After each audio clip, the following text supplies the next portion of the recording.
Hi everyone, welcome back to the channel. Thanks for joining me, Only Run Very Noob, as I bring you Talishar games. Today, again, I'm playing Azalea. I'm really enjoying this hero in this class. It seems super good. I don't feel like there's any matchups with Azalea that I play right now that I just feel like I'm a super big dog to.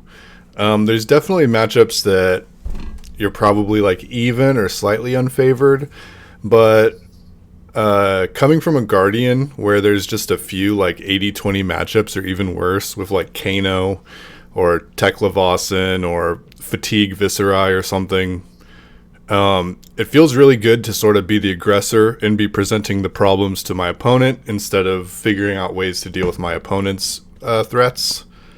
So I think I'm going to be sticking to Azalea for a little while here, really putting in some time to learn the matchups and the best lines.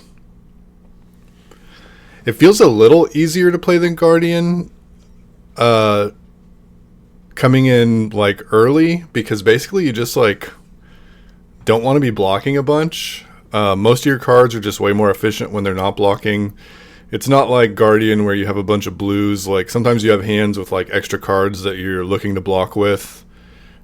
Sometimes you have a hand that has like 3 arrows and 1 pump, and you're really looking to like block with one of the arrows, pitch another one of the arrows for Death Dealer to load your 3rd arrow or something.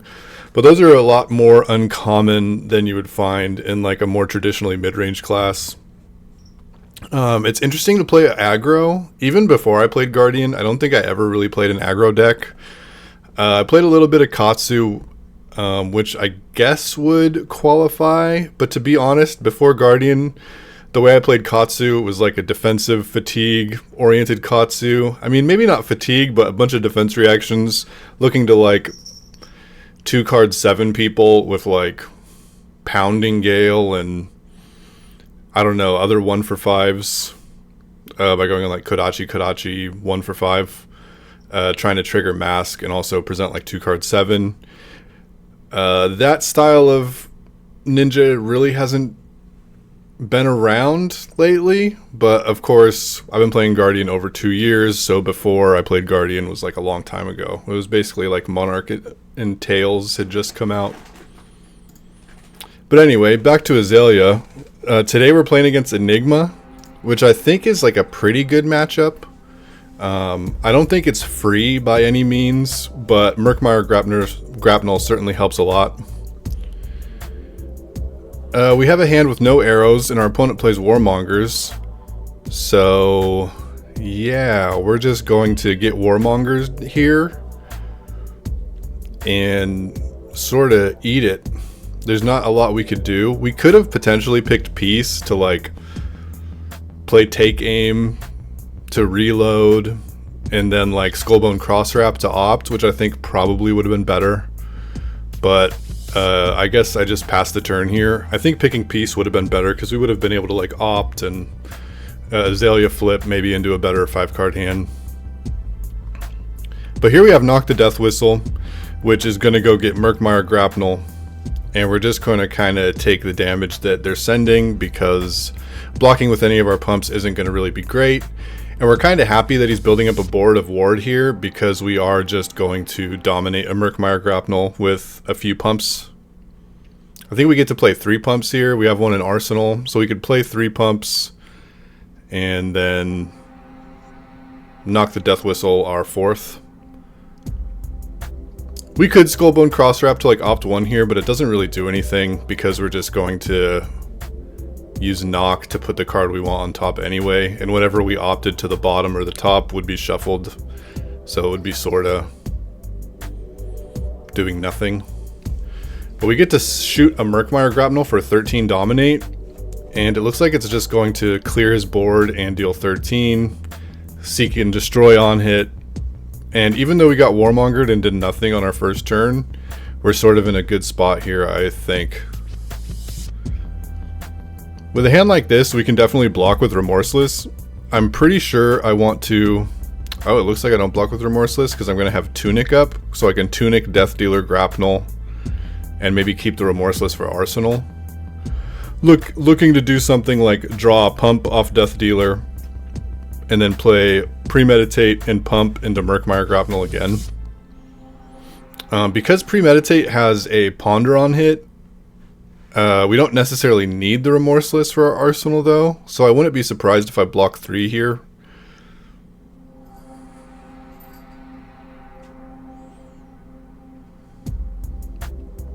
Yeah, it looks like that's what I'm trying to do. Our opponent used the undo function, so we didn't quite get to block with Remorseless yet, but that looks like what the plan is. Tunic and Death Dealer is kind of a really messed up interaction. I feel like that's super strong. It allows you to convert your Tunic counter basically into 3 value, drawing a card. And you know, in a vacuum, I always count like a card draw as 3 value, but in this deck, it actually just like normally is, because all your pumps get +3. So you get to convert it into like an actual realized 3 value instead of like a hypothetical random card would be 3 value. So we get to come in for 10 with a few on hits, and 10's sort of a hard breakpoint. Like, I know Enigma plays a lot of 3 blocks, but they would have to give us their whole hand here. Unless they have a 4 block like Fate Foreseen or something. But 2 3 blocks and a defense reaction would be the easiest way for them to cover it up. And a lot of times they just can't, because they also play a good number of 0 blocks.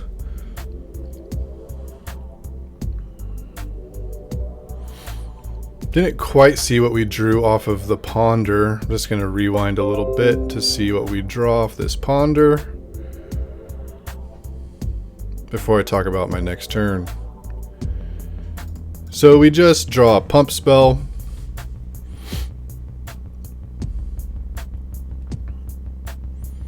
Again, with a hand like this, I'm just looking to take damage. I only have 1 arrow, so I can't block with the arrow, and all my other cards either attack for more than, they block for 2, but they attack for more than 2, so I'm looking to just be as aggressive as possible until I can't be,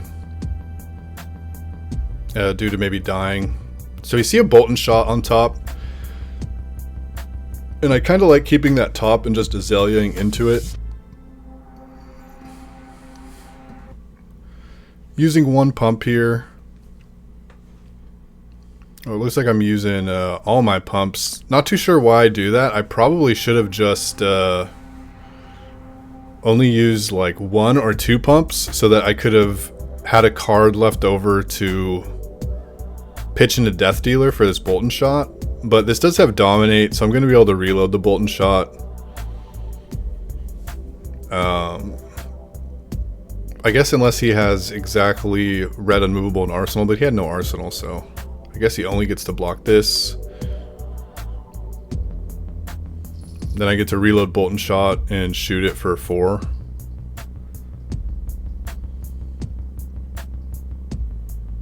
Potentially an argument for just keeping the Bolt and Shot in my arsenal here. So I don't draw a no arrow hand next turn, and it's also conveniently the arrow that would get go again if I draw a pump. So I could even like pump, shoot it with go again, and still have my Death Dealer up. So still learning this deck, but I think there's potential that just keeping that Bolt and Shot in arsenal would have been better than shooting it for 4.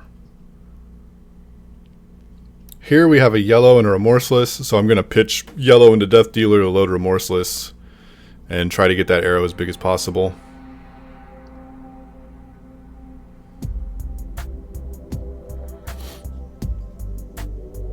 There is consideration of just playing Codex to like get Murkmire Grapnel, but that would involve like snapdragoning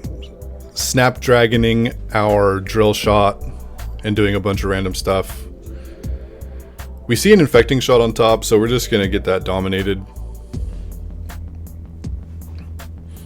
Better than the Remorseless, because they don't have an arsenal, so it won't even like affect any defense reactions they might have in arsenal.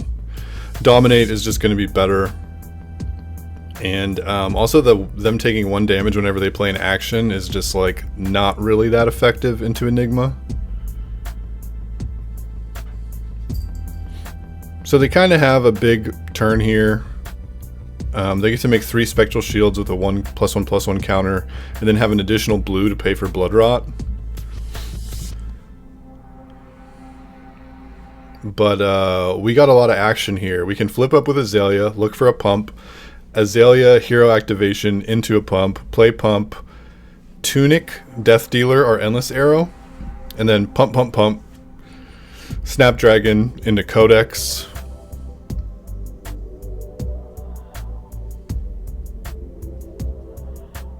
I just want to bottom the Endless Arrow because I want to find a pump spell here. Which we do. It has reload, but I don't want to reload. I definitely want to get the value off my Death Dealer. So Tunic, Death Dealer, our Endless Arrow. When we draw into a Rain Razors, which is just quite insane here. It's a pump spell that gets to get 4 value. Because this is a 2-arrow turn for sure. And our opponent's in a lot of trouble here, I believe.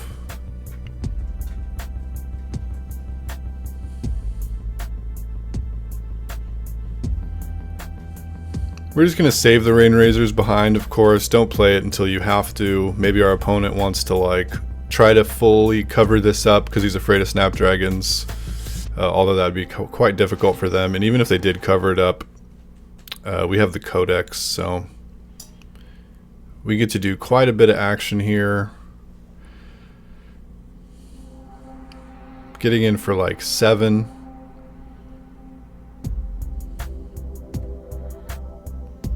And I do think I want a Codex for Murkmire. We can't get a 1-drop arrow because unfortunately we will have to discard this Endless Arrow due to the Codex. But that's okay. It allows us to save our gloves, because if we wanted to get Endless Arrow into our arsenal, we would have had to use Bullseye Bracer to do so. And now I get to shoot a Murkmire for 6. They don't have any ward to really like get extra value from the Murkmire grapnel not being able to be prevented, but that's fine because we're just going to be dealing a bunch of damage.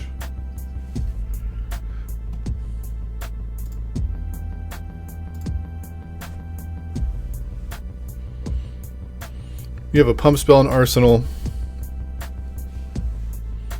and we're just going to look to face tank this damage and send as much damage as we can. Ooh, not too sure why I block with Remorseless here. We're going to need a card to pitch into Death Dealer for Drill Shot.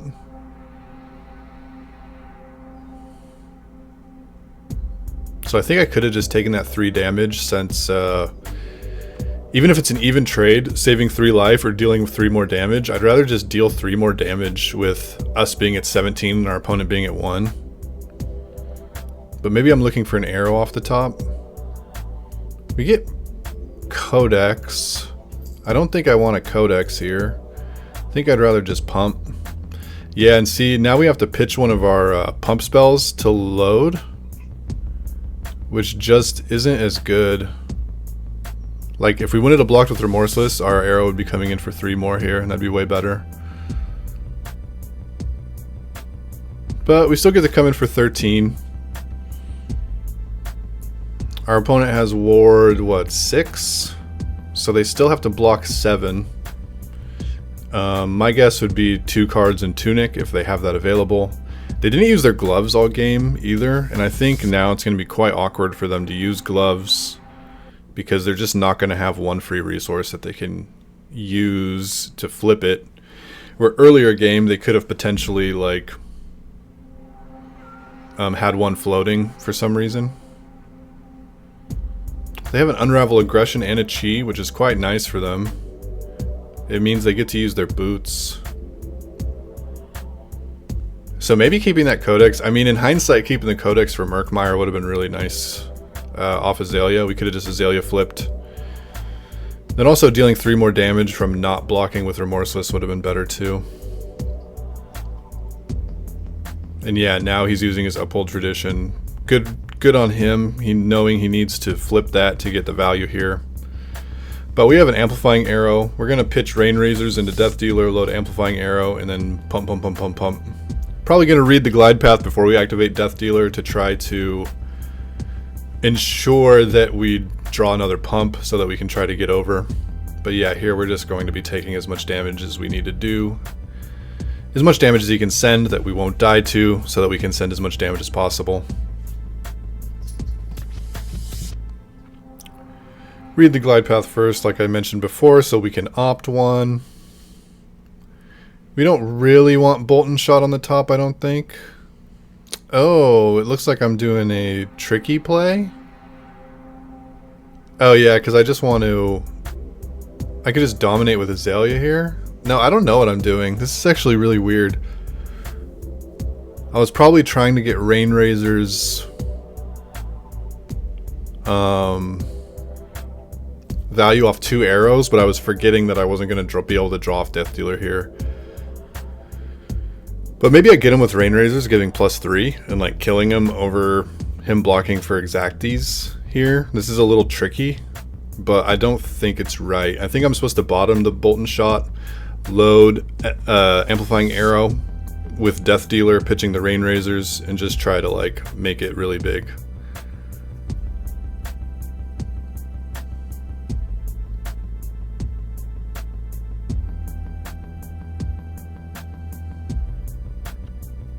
Yeah, I played this game really weird, but it looks like we're still going to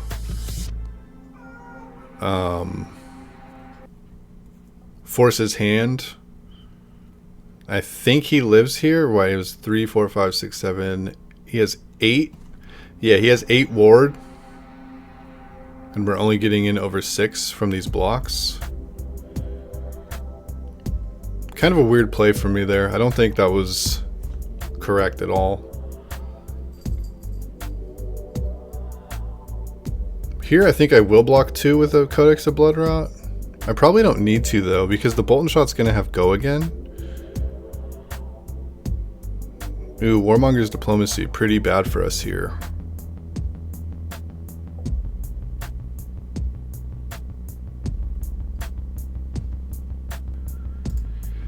Alright, so we're under the effects of Warmonger, so we just have to shoot our arrow for 4. Kind of annoying, but it is what it is. Our opponent blocks for 4 with another Warmonger. Makes sense, they're not going to be able to play it.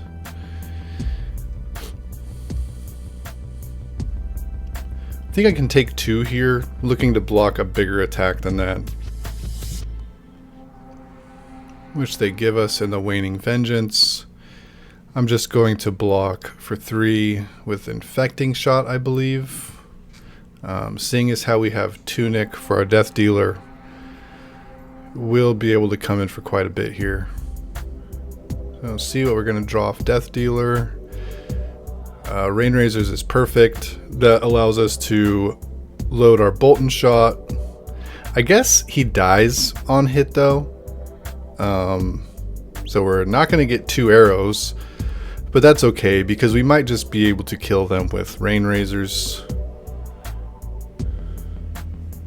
They do have Ward 6 out, so we'll see how they block here.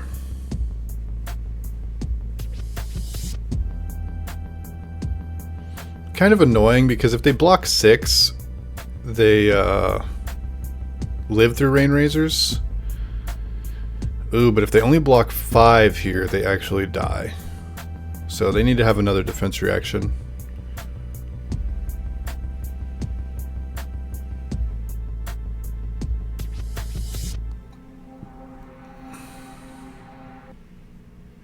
They don't have another defense reaction, but they do have another ward aura, so they will live, although they will have a seriously reduced board.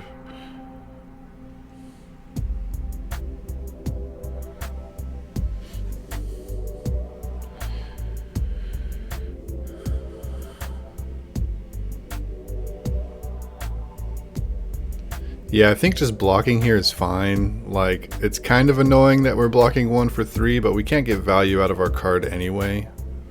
So might as well save the life. Cross wrap, see what we can Azalea into. Yep, we see a pump, so we want to Azalea into that. Pump, pitch, bolt, and shot for Death Dealer. See another pump on top with the opt 1, so we get to come in for quite a bit here. 13.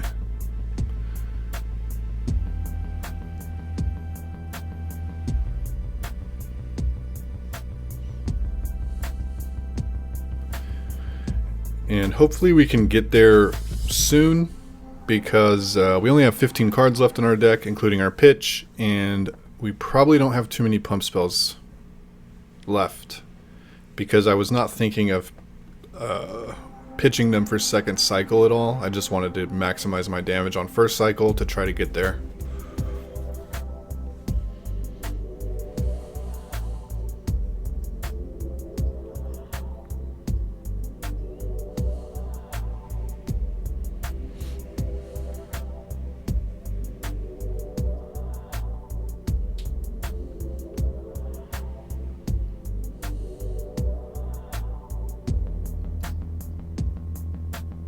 And it looks like we do.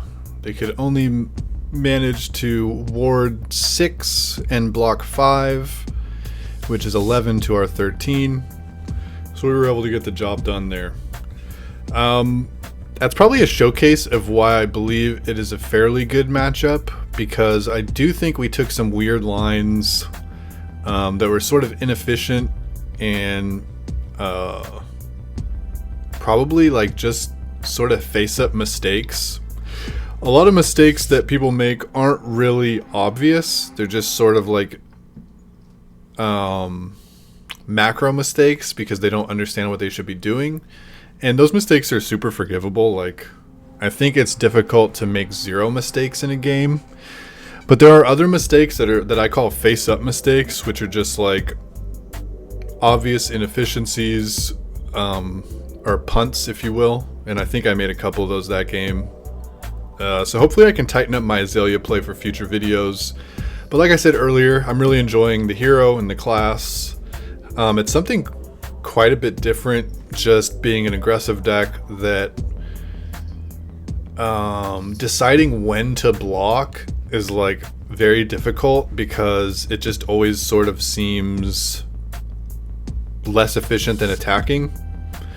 But it's something I'm gonna really enjoy learning, when I should be blocking instead of just throwing like the biggest arrows.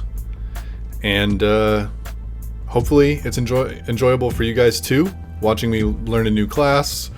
And feel free down in the comments to let me know my misplays and what you think I should do to improve playing at this class. But until then, thanks for stopping by, and I hope you have a wonderful day. See you next time.